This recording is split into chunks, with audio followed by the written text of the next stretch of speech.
तो बहुत बहुत स्वागत है जोरदार तरीके से मेरे सभी इंडिया एस्पिरेंट का इस बेहद ही खास वीडियो में। ये वीडियो इसलिए खास क्योंकि नेक्स्ट 75 डेज बहुत डिसाइडिंग होने वाले हैं आपके जीवन में, और ये 75 डेज एक बड़ा बदलाव लाएंगे। पूरा फरवरी, पूरा मार्च और ऑलमोस्ट 15 डेज और जोड़ लीजिए अगर आज से मैं इसको काउंट करूँ बैठ करके, तो मतलब 75 डेज की एक खूबसूरत सी जर्नी जो वाकई में इंडिया फर्स्ट 2026 में आपकी सफलता की गारंटी को तय कर देगी। तो वीडियो बहुत खास है, साथ में जुड़े रहिए लास्ट तक और एनालाइज करते हैं कि एग्जैक्टली क्या स्ट्रैटेजी इस समय जरूरी है इन 75 डेज में, और कैसे मेजर कलसी क्लासेस आपको इन 75 डेज में स्पेशल प्लान के तहत मदद करेगा, और क्या स्पेशल बैच हम प्रोवाइड करें उसके बारे में भी हम आपको जरूर बताएंगे बहुत ही अफोर्डेबल प्राइस में। तो चलिए शुरू करते हैं। सबसे पहले इंडिया फर्स्ट 2026 स्टडी प्लान में जाएं तो 75 डेज का बिल्कुल स्टडी प्लान लेके हाजिर हूं, जहां इंडिया फर्स्ट 2026 को क्रैक करना हमारा एक एजेंडा है। ठीक है, अब पेपर पैटर्न को समझे। टोटल 900 मार्क्स हैं रिटन एग्जामिनेशन में, 300 नंबर का अपना मैथ है, 600 नंबर का जीएटी है, और आपका टारगेट होना चाहिए 400 प्लस। 400 प्लस टारगेट इसलिए मैं लाल कर रहा हूं बिकॉज ये जो आपका स्कोर होगा ये आपको एसएसबी के स्कोर के बाद कहीं ना कहीं उन टॉप 100 टॉप 200 में जगह दे पाएगा। एग्जैक्टली तो रिटन का स्कोर एक मानक तो है कि अगर 400 प्लस का हम एजेंडा लेके चलें तो एसएसबी में आए हुए आपके स्कोर से एग्जैक्टली आपको अपॉर्चुनिटी मिलेगी मेरिट लिस्ट में अपनी जगह बना पाने का और नेशनल डिफेंस एकेडमी जा पाने का। तो आइए तेजी के साथ समझते हैं कि आखिर कैसे ये 400 प्लस के लक्ष्य को हम लेके चलेंगे। ऑब्वियसली मैथ, इंग्लिश और जीएटी तीनों ही सेगमेंट बहुत ही स्ट्रांग है बिकॉज ये सब अपने आप में इंडिविजुअल बेहतर रोल प्ले करते हो। जीएटी में भी 2 पार्ट ले लीजिए, जीएस और साइंस वाला। मैथमेटिक्स में जो आपका लक्ष्य होना चाहिए कि 140 से 160 के बीच आपका स्कोर जाए, मतलब मोटा मोटा आपके लक्ष्य में 60 क्वेश्चंस तो होने ही चाहिए कि सर हमें 60 क्वेश्चन अटेम्प्ट करना है। अगर ट्रेंड एनालिसिस की डिटेल में जाओ तो आप देख भी सकते हैं आसानी से। मैथ का ट्रेंड एनालिसिस देख रहे हैं आप तो ध्यान से देखें तो आपको समझ में कई टॉपिक ऐसे हैं जिन पे टेक्निकली आप काम कर लें तो बेहतर कर सकते हैं। मैट्रिक्स एंड डिटरमिनेंट का पार्ट है, स्टैटिस्टिक्स का पार्ट है, ट्रिग्नोमेट्री का पार्ट है, आपका मतलब आसान कैलकुलस का पार्ट है, अलजेब्रा में कुछ इंटरेस्टिंग पार्ट्स हैं जिन पे अगर आप काम कर लो केवल उन सेगमेंट पे जो दिख रहे हैं एनालिसिस में आपको, तो आप एग्जैक्टली 60 क्वेश्चन आसानी से कर सकते हो। और भाई देखो एजेंडा वही बनाओ जो एग्जैक्टली किया जा सकता है, हवा में बात करने की जरूरत नहीं है, तब जाके स्कोर होगा। और जीएटी की बात कर लें तो वहां पे भी लक्ष्य यही है आपका कि अगर आप एक औसत बनाते हैं, मतलब आप टेक्निकली सोचते हैं कि मेरे को कम से कम 25 क्वेश्चन राइट इंग्लिश में करना है, 25 मेरे को साइंस में करना है, 25 मेरे को जीएस में करना है, और जो कि बहुत बड़ी बात नहीं, 75 क्वेश्चन का एजेंडा आप बनाएंगे तो ऑलमोस्ट 300 मार्क्स के आसपास का आंकड़ा ये हो जाएगा, और ये आपका 400 प्लस का आंकड़ा हो गया। कुछ गलतियां भी होंगी, कुछ चीज़ें गड़बड़ भी होंगी, बट एक बेसिक एजेंडा तो सेट करें। और मुझे लगता है यहाँ तक आप समझ पा रहे हो क्या हमारा टारगेट है, और इसमें सबसे अहम रोल प्ले करेगा आपका एक्यूरेसी की, आप एक्यूरेसी कितनी बना रहे हैं। इस प्लान में सबसे पहले अभी 1 to 30 डेज आपका फोकस केवल कॉन्सेप्ट बिल्डिंग पे होना चाहिए, उन टॉपिक पे जिनको ट्रेंड एनालिसिस के आधार पर मैंने दिखाया, मैथ में, आपके इंग्लिश में, जीएस में, साइंस में।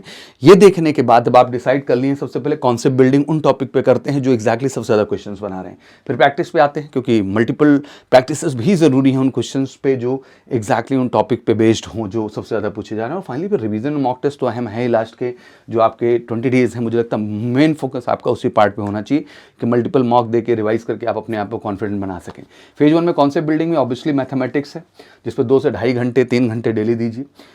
जीएटी पे भी आप कम से कम 3 घंटे डेली रिवीजन भी आपका होना चाहिए, फार्मूला, मेथड्स, इन सब चीज़ों को लेकर के, एंड थोड़ा सा फंडामेंटल स्ट्रॉन्ग करिए स्टार्टिंग के जो कॉन्सेप्ट बिल्डिंग पे आप काम कर रहे हैं। ठीक है, मैथ वेरी इंपॉर्टेंट चैप्टर, जैसे फेज 1 में अगर देखें तो अलजेब्रा, ट्रिग्नोमेट्री, कोऑर्डिनेट पार्ट हो गया आपका कैलकुलस हो गया, और स्टैटिस्टिक्स एंड प्रोबेबिलिटी। अगर ये टॉपिक पे आप बढ़िया से काम करेंगे तो मैथ में आप अच्छा कर पाएंगे। वहीं जीएटी में बात करें तो वो कैप बिल्डिंग बहुत ज़रूरी है, एंड ग्रामर में मास्टरी करिए आप, साथ ही साथ फिजिक्स, केमिस्ट्री और बायोलॉजी की बात करें तो अच्छे से इसके डिटेल में जाइए। एनसीईआरटी अगर थ्रू आउट आप फॉलो कर ले रहे हैं इसके लिए पूरा वही 9, 10 उठा लीजिए, 8 से उठा करके, तो इनफ काम हो जाएगा और ग्राउंड मिल जाएगा। और सेम चीज़ जीएस के लिए भी मैं आपको एड्रेस करूँगा, और क्वेश्चंस ज़्यादा से ज़्यादा प्रैक्टिस करें तो आपके लिए वो काम करेगा। और इस दौरान इंग्लिश में और बेहतर करने के लिए न्यूज़पेपर रीडिंग बहुत मदद करेगी, वो कॉम्प्रहेंशन से लेकर वोकैब तक हर पार्ट पर आपको बेहतर कर देगी।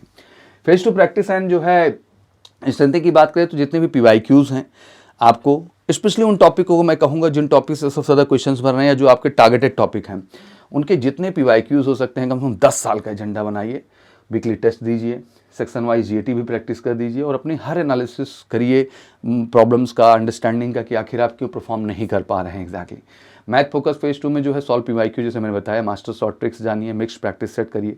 टारगेट जो है 80 to 90 करेक्ट का आपका होना चाहिए, बट अगर 60 एजेंडा बना के चलते हो तो मुझे लगता है आप बेहतर कर ले जाओगे। वहीं जीएटी की बात करें, इंग्लिश मॉक जो है जितना पैसेजेस का हो सके, static GK obviously revision part पे जा सकते हैं, करंट अफेयर 6 महीने का उठाना है, वो आपको बहुत मदद करेगा, और डिफेंस रिलेटेड न्यूज़ पे भी आपको प्रॉपर अपडेटेड रहना है। Face to revision mock test में यही कहूँगा, फुल लेंथ मॉक टेस्ट दीजिए। कम से कम कोशिश करें कि एक मॉक एक दिन में हो जाए, बट टेक्निकली नहीं हो रहा है तो कम से कम 2 दिन में तो एक मॉक हो।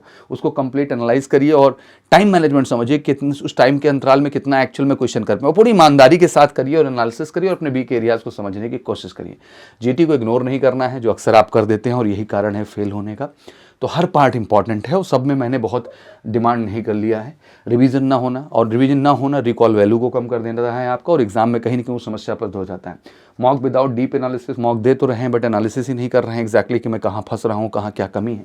तो ज़रूरी है ओवर अटेम्प्ट क्वेश्चन मत करो भाई, जितना आता है उतना ही करो ईमानदारी से। ये एग्जाम सच्चाई और एक्यूरेसी का भी है, नेशनल डिफेंस एकेडमी का एग्जाम, और छोटी उम्र में आपसे वो आशा की जाती है। रिविजन्स, फार्मूला नोट्स हो गया, स्लीप, डिसिप्लिन, डाइट अच्छा रखना है, लाइट प्रैक्टिसेस करना है, थोड़ा खुद को रिलैक्स रखना है जब लास्ट 10 डेज बजे, जिससे कि आप अपने आत्मविश्वास के साथ बेहतर कर पाएं। अब ज़रूरी कि 75 डेज एक तपस्या के साथ गुजरे, और उस तपस्या के लिए 75 डेज स्पेशल प्लान हमने बनाया आगाज का। इसका एक ही एजेंडा है, आपका श्योर शॉर्ट सफलता बच्चा। इसमें सुबह उठने से लेकर रात के सोने तक की एक रूटीन है, क्लासेस का एक रूटीन है, डाउट काउंटर की फैसिलिटी है, लाइब्रेरी की फैसिलिटी है, बेहतर मटेरियल है। एक ही उद्देश्य है कि आपको इतना बेहतर तैयार किया जाए इन 75 डेज में कि आप बेहतर कर जाएं। उसके लिए बिल्कुल आप जुड़िए हमारे स्पेशल 75 डेज जो है आगाज बैच के साथ। कॉल करके 9696330033 पर। बाकी कोई क्वारी हो तो लाल मेरे कमेंट सेक्शन में शेयर करिए, और वीडियो अच्छी लगी तो शेयर जरूर करिए। Thank you so much. Wish you good luck. जय हिंद, जय भारत।